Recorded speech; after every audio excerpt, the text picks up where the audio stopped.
Hey, hey, hey, my friends. Oh my goodness gracious. If you're joining me, say, hey, Erin, what's up? Let me know that you're here. I always want to know who is with me when we are coming on live. Now, I have to tell you, we have officially entered the time of year where inevitably we're going to have at least a few people not happy with us. The decisions we made or the fact we didn't hold their hand through each and every step along the way. So, what do we do about it? Do we take it personally? Do we try and fix it for them? Do we try to make sure that everyone is happy? So, in this episode today, we are going to dive into you really can't please everybody and the why you should stop trying.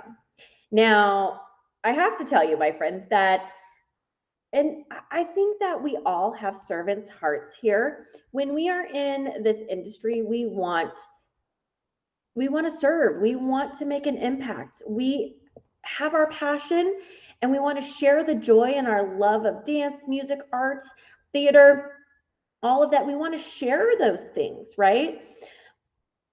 But sometimes with that, I also think in a little bit of a way, we have been conditioned to be people pleasers. Do you find yourself, or does that resonate with you? Do you feel like sometimes you are a people pleaser? I want to know. Because here's the deal, my friends. I think in part of in our industry, honestly, is that we audition, we want to be seen, we want to be heard, we want to stand out, and we want to make people happy, right, through our art. And so sometimes that starts to toe the line of people pleaser, and we're going to dive into that today. Now, if you're just joining me, let me know in the comments below. I want to know who is with me here today for this really fun topic. I want to know who is with me. And if you've just stumbled upon us somehow, if you just stumbled upon us somehow, I want to know that as well. I want to know that as well. Hello there. Hello, hello, hello. If you stumble upon us, I am Erin Bird, and I work with studio owners and educators who really want to grow their businesses without the overwhelm, the burnout, or they're sacrificing their personal lives. Because the truth is, you can have your own unique vision of success. You can have the dream studio and your dream life.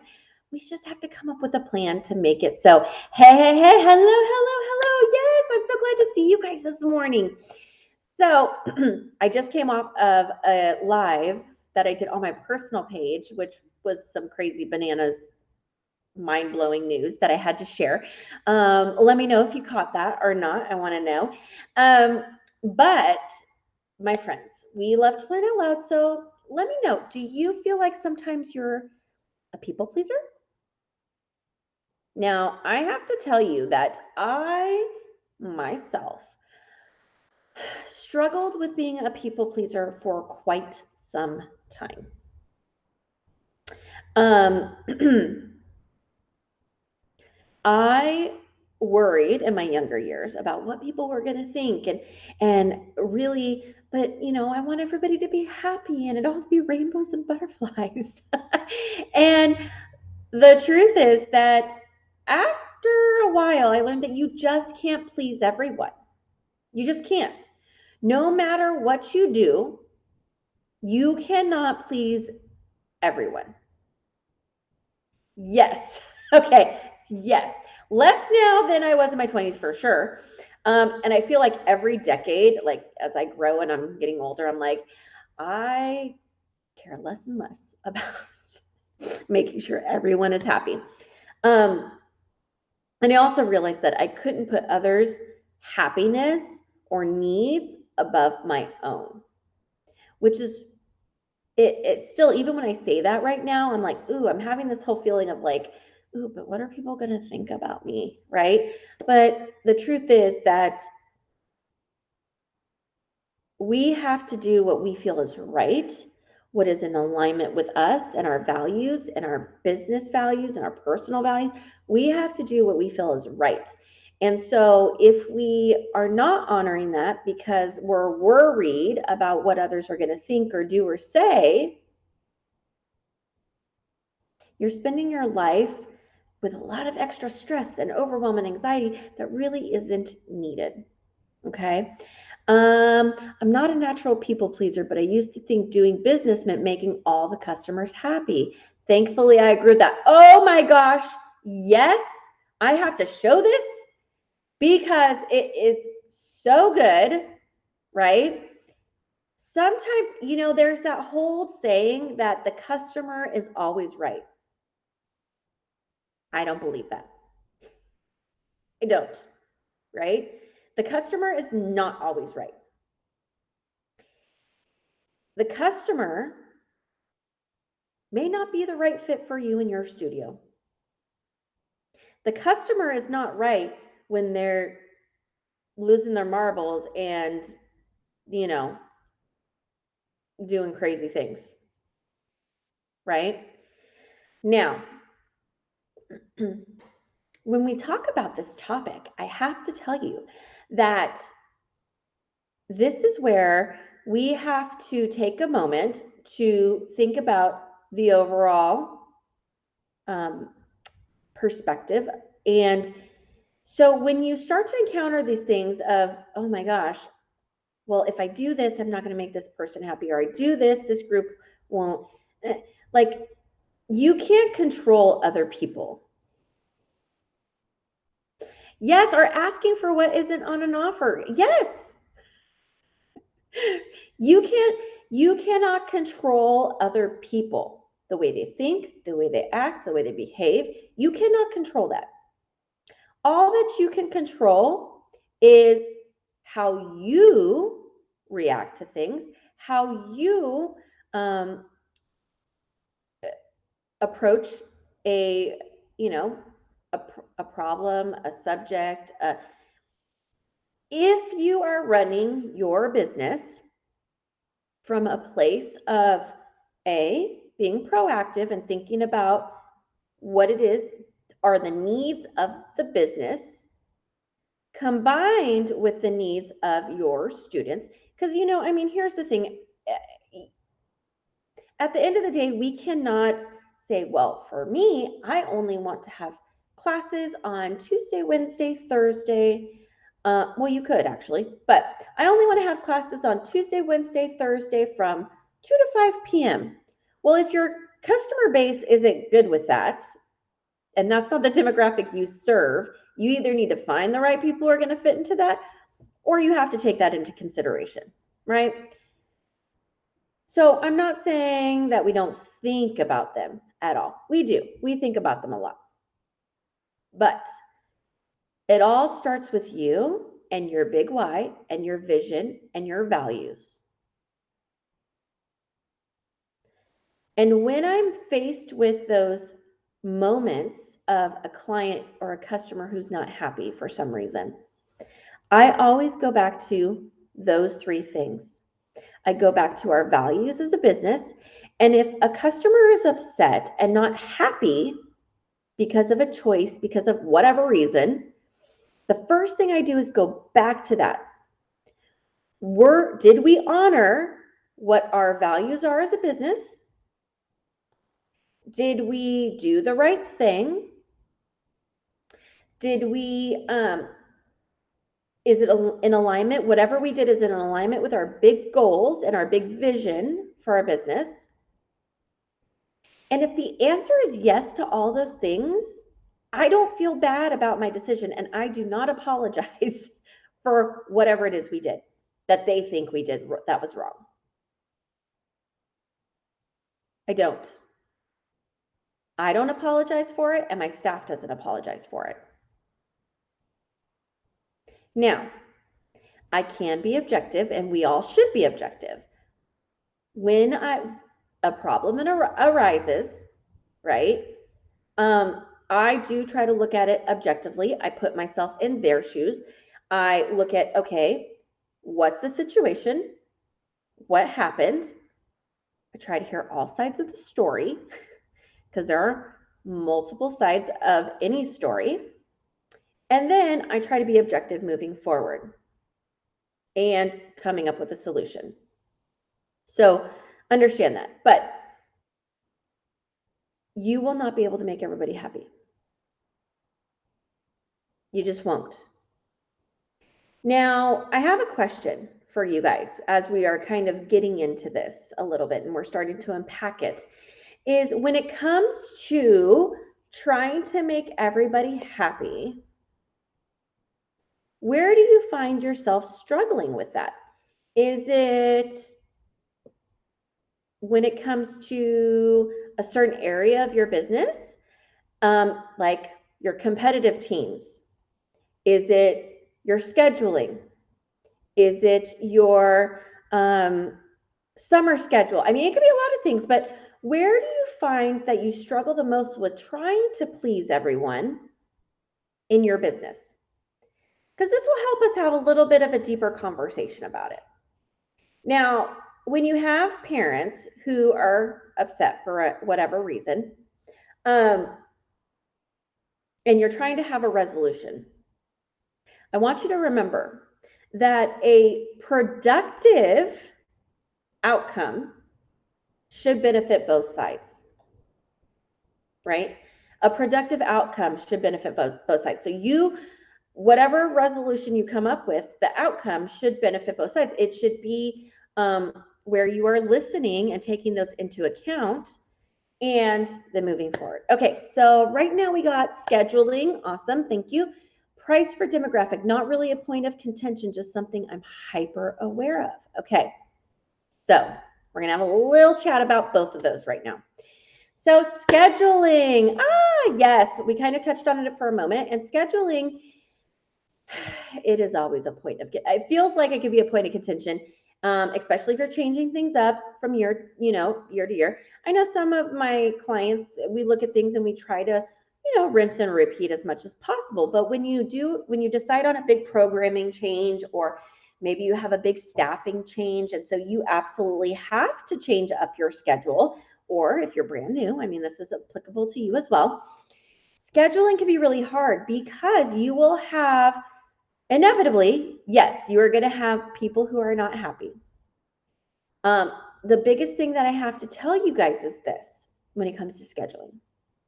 Number one, if someone's like, oh my gosh, that class is too late, or we can't get there on time, or, you want me to come twice a week instead of once a week because you didn't stack them, right?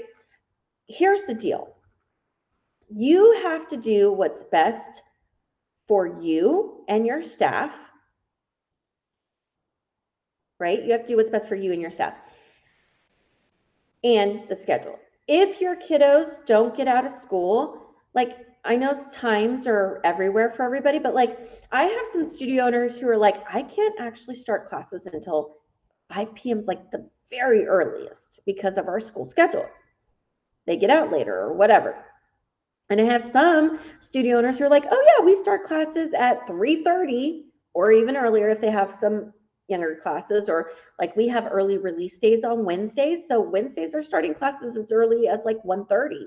So it just depends, right, on where you're at. With scheduling, you are not going to make everybody happy. But my friends, please, please, please remember this.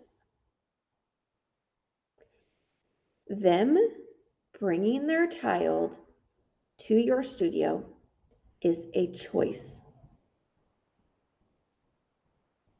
It's a choice. We are not meant to serve everybody and anybody in our community. Not everyone's the right fit. And if you keep trying to serve everyone, you are going to have people, you are actually going to increase the frequency of people who are not happy. Because you're trying to serve all the people and not everybody are a right fit. So this is why it's really important to go back to your big why, your vision, your values, and who it is that you actually want to serve. And when you call in your ideal clients, you will have less unhappy people. You will have less people whining about schedule because you've gotten so crystal clear on who you serve and what they need that you're able to provide that. Okay? You're able to provide that. So go back to those things, right? The scheduling piece.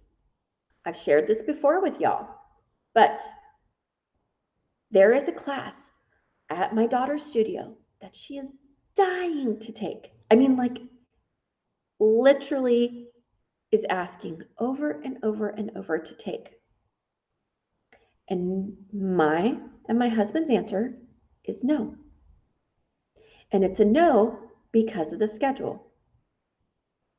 Because for her, in knowing my child, the class is too late. We would not be setting her up for success, for school, for her day, for all of the activities that she's involved in, if we allowed her to stay that late at the studio. But guess what? I'm not angry at the studio. I know why they have that class. I know why they have it at that time frame. But for me, the choice is an easy no, because it does not work for her or for us as a family. But it doesn't mean we left the studio altogether. It just means no to that class right now. Maybe when she's a little bit older. But right now in this place, it doesn't work for her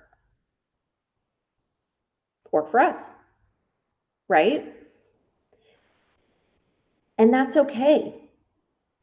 Because honestly, that class is mostly older kiddos that are older than her.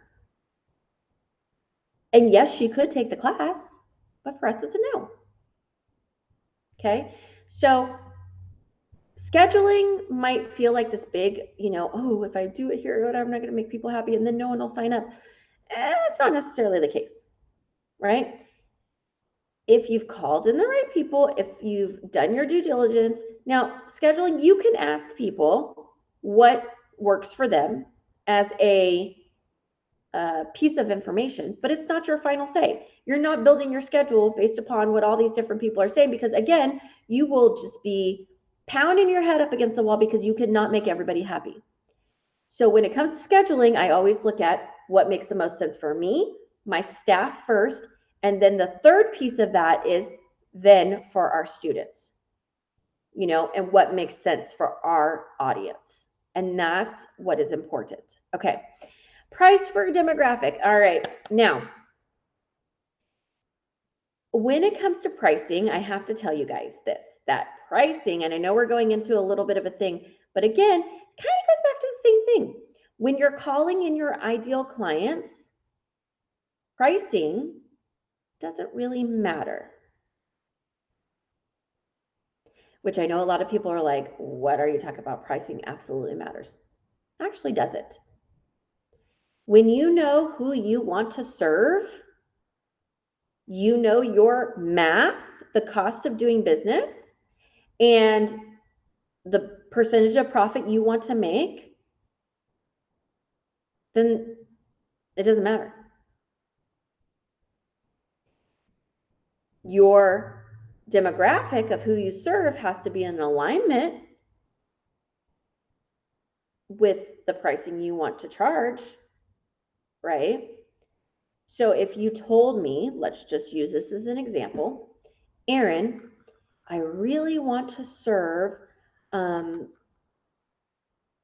foster children that are in the foster system, or I want to serve, that sort of thing. And those families just don't have the means, let's just say. So if you were to charge top dollar, but your demographic is someone who can't afford top dollar because that's the demographic you chose to serve, they're not in alignment, right? Pricing, I can talk all about pricing, right? But pricing really starts with the math. Before we go anywhere else, we have to start with the math and what makes sense there. Then we can tie into all of the other things. And again, if you have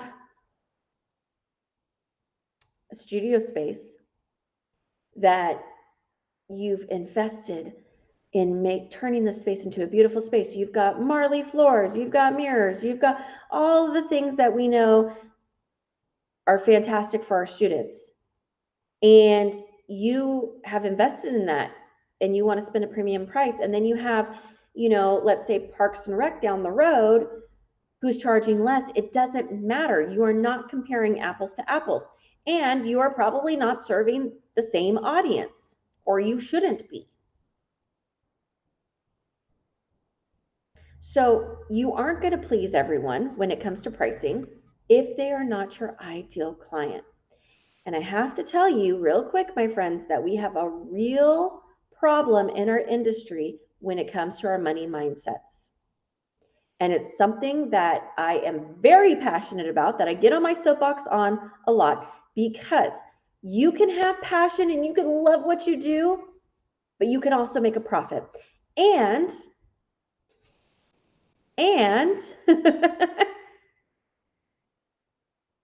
doing good in the world doesn't have to be at your own detriment. You can do good in this world and serve and make an impact and share our love of the art form without sacrificing for you. It doesn't have to be either or. You could do both, right? My friends, I just made a huge announcement on my page on how we're doing more in our community and doing so, making a bigger impact and going to be able to serve all these students. That wasn't at my detriment. That wasn't at our family's detriment. Yes. Oh, okay. First of all, I got to show. Hold on. There's a couple of these I have to show, right? You invested so much in your beautiful new studio, but the kids' theater literally next door is lowballing, which, again, here's the thing. Let me tell you. That will not work out well for them in the long run. If your strategy is, oh my gosh, we're going to lowball now because we need to keep the students, it will not work. And it sucks for you right now, right? It sucks for you right now. But there are ways to combat that. And let me tell you, when people lowball, they cannot keep their doors open for the long term, or they are receiving funding from somewhere else. And I can't tell you, let me tell you real quick. Hold on. Let me tell you real quick, because we got a few minutes here. Over the years of me being in business, I have had so many competitors come in with their pricing stance of, I'm going to just be less, and then I'll get all the students. And let me tell you, it was a grave mistake, because their quality was not any better. It was, not great. They couldn't scale their business because they didn't set themselves up for success in that way, because they didn't do the math. They didn't know the cost of really doing business. And let me tell you this, that we are in the people business first.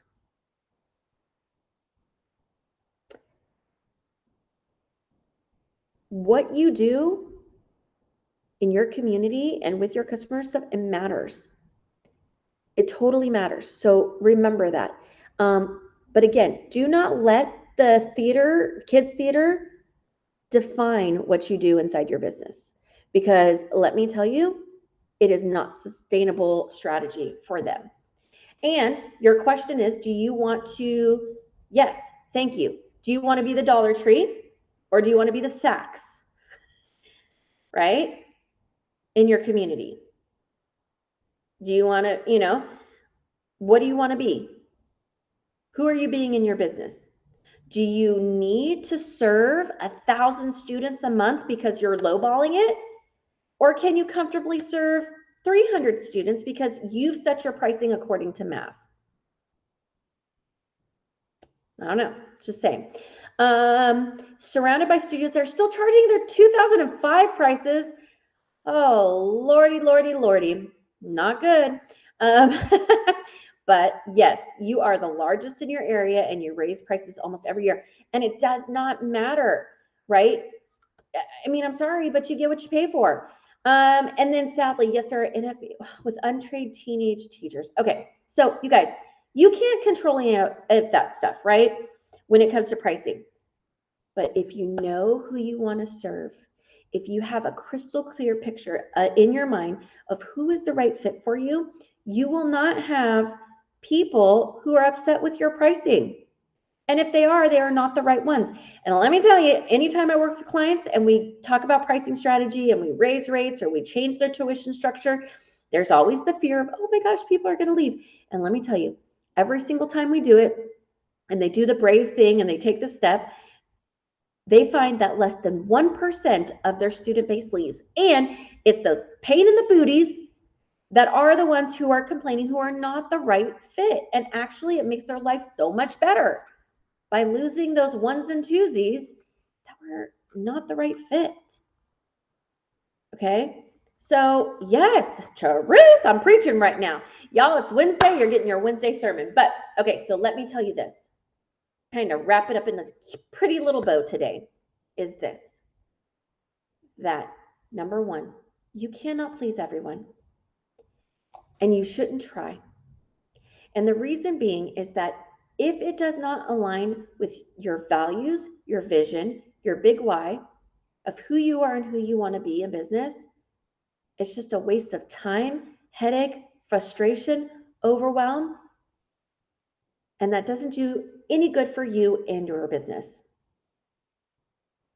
It doesn't do any good.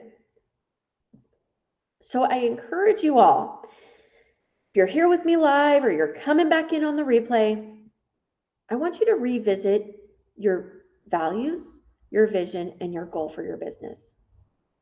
Make sure that they still stand true because things change over the years.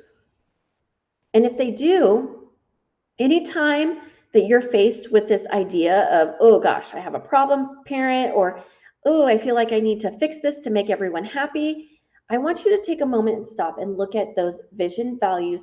And if the decision always aligns with those values or your big why, then it was an easy yes. Now, if you go back and you're like, ooh, that really wasn't in alignment with who we are, you need to buck up to that as well and realize, okay, well, what did we do wrong?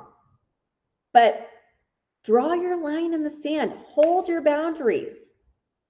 If you truly believe at your heart that what you're doing is the best choice for your families, for your business, then stand firm in it. But also remember, when you have the one or two complain, the voice of one or two does not equal everyone. It's not the many. 1 and 2 is not the many, right? So if you have 250 students and you have 2 parents complain, you have 248 who are happy as a clam. And you need to focus on those 248, not the 2 that are just louder and are always upset about everything. Okay? All right, my friends. Now, I have to tell you, I'm getting ready to get on a plane actually in a couple hours and fly out. But I do have some time, like I said, on my calendar for my friends, if you are needing some support in your studio, okay? If you're needing some support, whether it is getting right with that pricing, whether it is needing support with your scheduling and how do I make this all work? It's this big puzzle and it gives me a stinking headache, right? That, or I'm just ready to grow. I'm ready to shift things in my business. I'd love to retire and I need to know how to hand this all off. I would love to chat with you in our Studio Success Strategy session. It's completely complimentary to you. And honestly, we sit through and we go through what your goals are. And I help you come up with a plan to actually make it happen. All right. So, my friends, I would love to help you out there. And we could go from there. I am going to leave you there so I can finish packing. I have a few things I need to throw in my bag before we head to the airport. But my friends, I hope that you have a fantastic day. I hope that I will see you next Wednesday for another episode of the Erin Bird Live Show, where we are going to dive into business strategy, mindset, tips and tricks, and hopefully a little joy for you. Oh, I'm so glad that it resonated with you today. I'm going to leave you there. I hope you have a fantastic day, my friends, and I will speak to you very, very soon. Bye, guys.